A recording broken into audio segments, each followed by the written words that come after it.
Good morning, you guys. We are starting chapter 2, and chapter 2 is all about sending and receiving. Again, I'm getting all the data and the information from the textbook called Essentials of Speech Communication. Let's go ahead and get started. Chapter 1 was like a really good overview of what we're going to learn, and now we're just really going to break it down. And hopefully by next class we'll be finished. But let's just go ahead and start. When you speak, write, or text, you are the sender. So you're the one giving that information away, whether you're telling someone to write something or you're telling him or her about your day. You are the sender. Others receive your message, so they are the receiver or receivers, depending on how many people you talk to. Your message arrives through their sense. So when that message gets sent, we have our senses: sight, sound, smell, and touch. And these are what's going to be called our channels of communication. So the information gets sent, okay, and then we can have our biological receptors, sight, sound, smell, and touch. Maybe we see your smile and hear your voice, of course. Hugs or handshakes, depending on your culture. You might smell a certain body spray or deodorant. So those are all channels of communication. When the receiver sends back a message, this is called feedback. And then afterwards, in turn, this feedback becomes the sender. And then we can go back and forth with that. I do want to emphasize from chapter 1 that context, the time, the space, the situation where you're at, whether you are in school or you're in a doctor's office or at a friend's party, will change the way you communicate. Okay, and we've talked about that in chapter 1, where you could be very formal at school or in front of the principal, but once you're outside and you're hanging out with your friends, then some of your wordings and politeness might change a little bit. Okay, then after that, noise is really anything that hinders a message. So it could literally be noise, it could be music. It could be like a notification from your phone. It could be someone else trying to talk to you and you can't hear the person that you want to hear. Okay. All right. We did go over verbal and nonverbal, but really this chapter is all about that. So let's go ahead and get down to the two types of symbols that we use, and we're going to start with verbal symbolism and language. The words we use are actually symbols, signs or signals. So we don't really think of words like, these words over here as signs, but these are signs. We learn these alphabets at a very young age: S, Y, M, B, O, L, S. These are symbols, these are signs, okay? And I do want to emphasize from chapter 1 that it is people that apply meaning to these words. So we're the ones applying to this meaning. Okay. Let's do a little bit more. When you put ideas into words, you encode.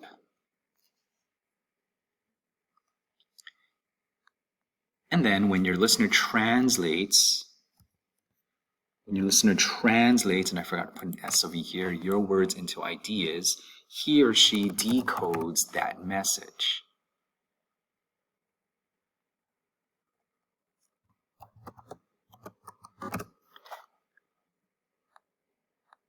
And I think what I like about this type of learning is that,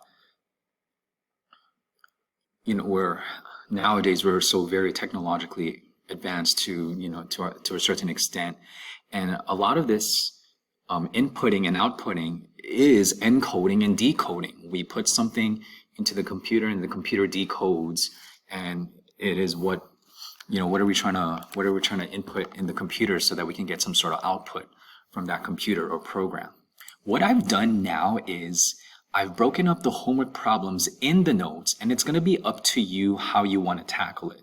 So homework problem number 1 is already over here. You could actually just keep going and take more notes and do the homework problems, or I know some certain students, they want to do the homework problems right away that relates to the notes that you've already taken. So it's going to be up to you how you want to do this. You guys can stop the video after I explain the homework problems, or you can just keep going after I explain the homework problems in between and keep going with the notes. So it's going to be up to you. You're still going to answer it anyway. And then now they have pointages.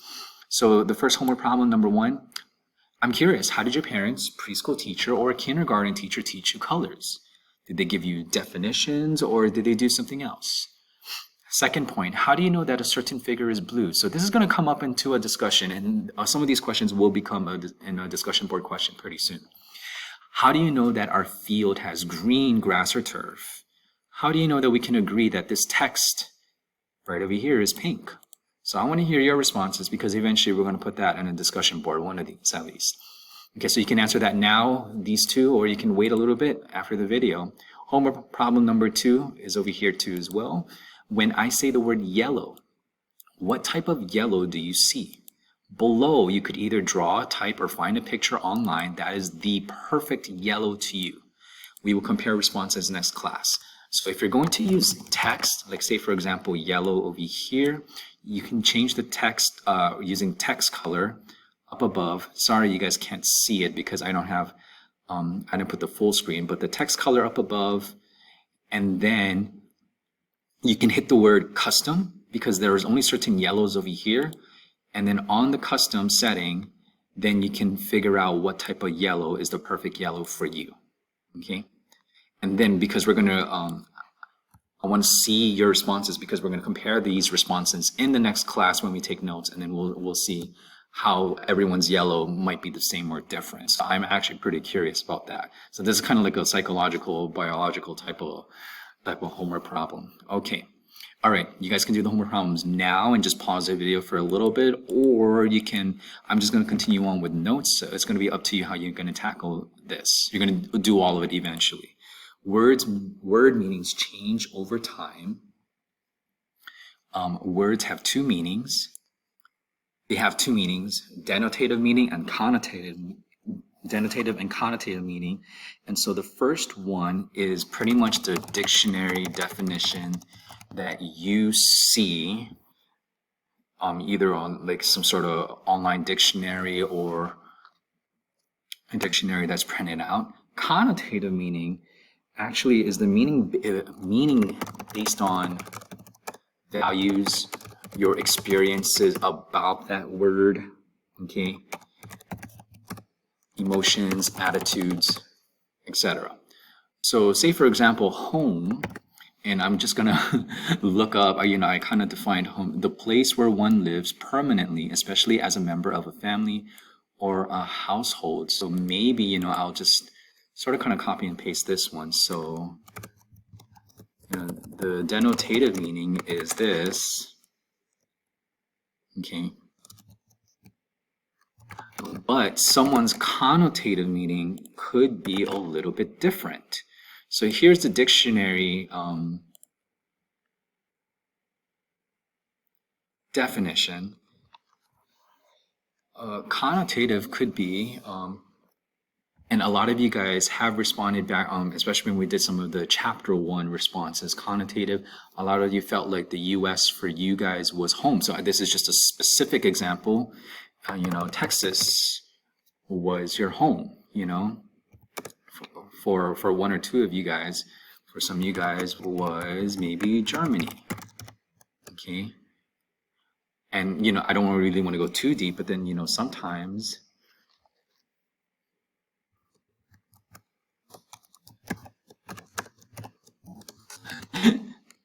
a place that is a bit of a chaos, sometimes it could be that. So depending on how you take this word based on your values and experiences, it's going to take a whole different meaning than someone else. Okay, so we have the dictionary definition, what it is, and then after that, pretty much your definition of what you think it is based on all of these things, your values, your experiences. Okay, so we can do school as well, but you know what? Let's just not do that just for the video's time's sake. So I'm just going to delete this one over here. We'll just do one example. I think the one example will suffice. Okay, so you can do homework problem number 3 now. It can be said that most words have a denotative and connotative meaning. Give another example in your life, one word that has both meanings to you. So very similar to this one over here, denotative and connotative. I'm going to see you guys on the next video.